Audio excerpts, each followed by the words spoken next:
Anonymous Pinoy Confessions. Napkin. Hello, I am male. There was a time pumunta kami sa isang cafe with the girl I'm courting. We spent a couple of hours doon, talking about life and stuff. She mentioned that she was having her period that time, and that when we were talking, she told me that she can feel the blood coming out. She also had friends na dumating sa cafe noon, and they came to sit with us at our table. When she went to the bathroom, I asked her friends what should I gift her for her birthday. They suggested flowers and a handmade gift. We all spoke for a couple of minutes, and I realized she was taking a bit long inside the bathroom. So that made me think that maybe she was changing her pads.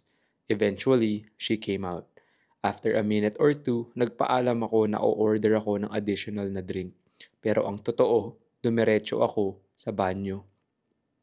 I looked for the trash can and I saw her used napkin. Kinuha ko at inamoy ko.